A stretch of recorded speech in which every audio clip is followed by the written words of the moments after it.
हमारे सभी शिक्षक भाइयों को नमस्कार। शिक्षा विभाग की तरफ से कार्यालय जिला शिक्षा पदाधिकारी जमुई की तरफ से एक लेटर काफ़ी वायरल हो रहा है। फेसबुक, ट्विटर एंड यूट्यूब चैनलों पे ये वायरल हो रहा है। दोस्तों, आप देख रहे हैं कि यह एक आपका लेटर आपका जारी किया गया। यह जो लेटर जारी किया गया है, यह जो आप यहाँ पे देख रहे होंगे, विषय में देख रहे होंगे कि NIOS के तहत DLED परीक्षा उत्तीर्ण शिक्षकों की सूची के उपलब्ध कराने के संदर्भ में आप ये देख रहे हैं।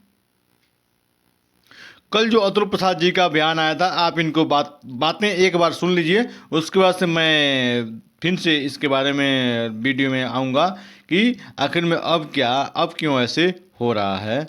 इस पहले इनकी बातों को एक बार सुन लेते हैं, उसके बाद से हम निष्कर्ष पे आएंगे। ऐसी बात नहीं थी, नए अभ्यर्थी के लिए नहीं था। जो पहले से जो अनुभवी जो टीचर चले आ रहे हैं, माननीय सर्वोच्च न्यायालय का जो आदेश निकला हुआ है उसमें उन्होंने उनके द्वारा एक डेट भी दिया हुआ है, शायद 2017 10/8/2017 कि उसके पूर्व जो कार्यरत थे उन्हीं का NIOS के द्वारा DLED जो था है वो वैलिड माना जाएगा, उसके बाद का नहीं। उसमें सब है, उसमें सब है। बिल्कुल ले रहे हैं। हमारे एडमिट कार्ड में जो नोटिस ही निकला हुआ है उसमें निकला हुआ है, नोटिस हम डालें उसमें। और उसमें एडमिट कार्ड में चूंकि मैंने पहले ही बताया है कि अगर कोई आवेदन देता है तो उसको एडमिट कार्ड भी मिलना चाहिए, और जिसको एडमिट कार्ड मिलता है उसको एग्ज़ाम देने की भी हमें अनुमति होनी चाहिए।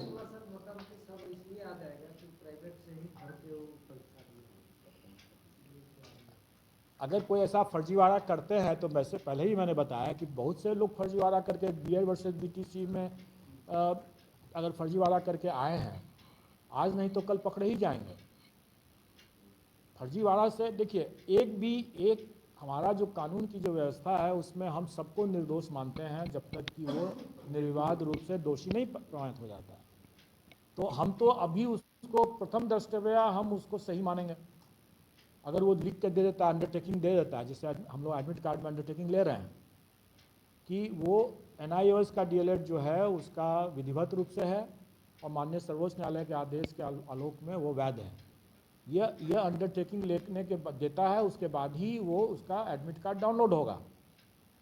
अगर उसने गलत अपना अंडरटेकिंग दे दिया तो उसने गलत दिया है, और अब भी हम उस पर नहीं उसका भी कोई इन्वेस्टिगेशन हम नहीं अभी कर रहे हैं। अभी हम उसको अलाउ करेंगे अपेयर होने के लिए, लेकिन कालांतर में वो फंसेगा। अगर उसने गलत दिया है तो कालांतर में फंसेगा।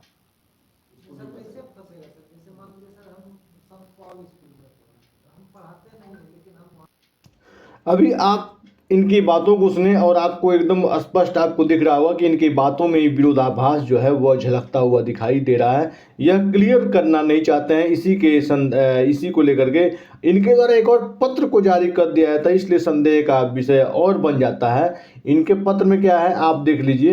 इनके पत्र में यह निकल के आ गया, उपयुक्त विषय के संबंध में अंकित करना है कि NIOS के तहत 18 माह का प्रशिक्षण प्राप्त करने वाले शिक्षकों की सूची विहित प्रपत्र के पत्र प्राप्ति के 2 दिनों के अंदर अधोहस्ताक्षरी कार्यालय उपलब्ध कराना सुनिश्चित करें, चाहे उनका नियोजन हुआ हो या आप BPSC उत्तीर्ण हैं। आप ये देख लिए, जैसा कि इनके द्वारा इस प्रेस कॉन्फ्रेंस में कही भी गई थी, ये चीज़ें निकल करके सामने आ भी रही हैं।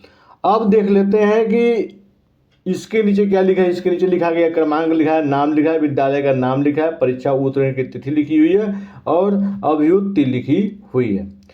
अतः अब हम श्री नंदन बोहरा जी की बातों को सुन लेते हैं कि इसके लिए उन लोगों को क्या डर है। ये बातें उनके तहत जो निकल के सामने आ रही हैं, आखिर वो क्या कह रहे हैं, क्योंकि एक बार उनकी बातों को समझ लेते हैं कि उनके द्वारा क्या कहा जा रहा है। जल्द से जल्द दिल्ली देखिए दोस्तों, मात्र ये आपका 23 घंटे पहले का है। सभी राज्यों के NIOS DLED अभ्यर्थी और विलंब दिनांक 6 दिसंबर 2023 को अपनी एक सूत्री मांग NIOS DLED का 22 सितंबर 2017 के मान्यता आदेश का राजपत्र प्रकाशन हेतु दिल्ली में उपस्थिति दे। इनका ये वीडियो है। इनकी वीडियो को एक बार सुन लेते हैं क्या कह रहे हैं।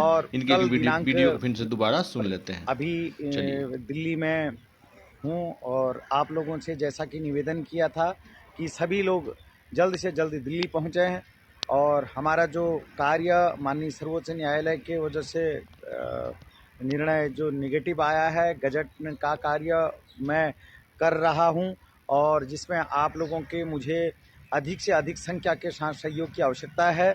आप लोग से मैंने पूर्व में भी निवेदन किया था कि आप लोग दिल्ली पहुंचिए, पर आप लोग दिल्ली नहीं आए और कल दिनांक 6 तारीख को आप लोग यहाँ अधिक से अधिक संख्या में उपस्थित होइए और अपनी बात को गजट नोटिफिकेशन के लिए माननीय शिक्षा मंत्री धर्मेंद्र प्रधान जी के समक्ष और पूर्व केंद्रीय शिक्षा मंत्री आदरणीय श्री निशंक जी से हमको अधिक से अधिक संख्या में अपनी बात को कहनी है। आप लोग ज़्यादा से ज़्यादा संख्या में जल्द से जल्दी दिल्ली पहुँचें और जिससे हमारे कार्यों में जो रुकावट आ रही है, जो विलम्ब कार्यों में हो रहा है, उसको हम पूर्ण कर सकें और इसकी गंभीरता को समझिए कि हमको गजट कितना आवश्यक है और समय से ही इस कार्य को पूर्ण करना है, क्योंकि जो भी हमारी न्यायालय की प्रक्रियाएं हैं जिसमें हम रिव्यू लगाने की जो हमारी योजना है, यदि उससे पूर्व हमारा गजट का कार्य नहीं होगा तो कई बाधाएं और उत्पन्न हो सकती हैं। इसीलिए विनम्र प्रार्थना के साथ आप लोगों से आह्वान करना चाहता हूं, सभी राज्यों के, देश के जितने भी राज्य हैं, सभी लोग दिल्ली अविलंब पहुँचें। माननीय शिक्षा मंत्री धर्मेंद्र प्रधान जी और पूर्व शिक्षा मंत्री श्री निशंक जी के मैं अभी आवास में हूं। आप लोगों को उनके आवास में आना है और जितने भी अधिकारी हैं संबंधित, इससे संबंधित जितने भी अधिकारी हैं उनको दिशा निर्देश करवाना है कि हमारा जो गजट नोटिफिकेशन का 22 सितंबर 2017 का जो कार्य अधूरा प्रशासनिक त्रुटियों के कारण रह गया था, उस कार्य को पूर्ण करवाना है। तो इसलिए आप लोग जल्दी से जल्दी दिल्ली पहुंचिए। धन्यवाद। उत्तराखंड और आप सभी दोस्त इनकी बातों को सुने। इनका कहने का तात्पर्य आप सभी समझ गए होंगे, क्योंकि ये कितना बड़ा विषय है। जो नौकरी पा चुके हैं उनके लिए भी और जो नौकरी पाना चाहते हैं उनके लिए भी, चाहे वो बिहार में छठे चरण में उनका हुआ हो या उनका TRE 1 में हुआ हो या उनका TRE 2 में हुआ हो। आप सभी देख सकते हैं कि यह एक कितना बड़ा मुद्दा एक है आपका, क्योंकि जब तक ये राजपत्र तो नोटिफिकेशन जो है गजट नोटिफिकेशन जारी नहीं होगा, तब तक NIOS जो वैध पूर्ण रूप से माना जाए, ऐसा कहीं न कहीं इन्हें संदेह इन्हें दिख रहा है।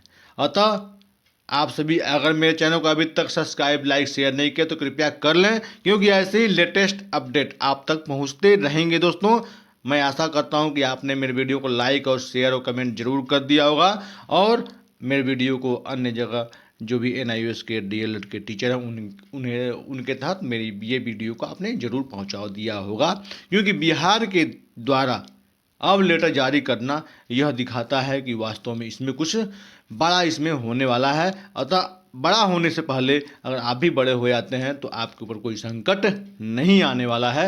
इसी के तहत नेक्स्ट वीडियो मिलते हैं, तब तक के लिए।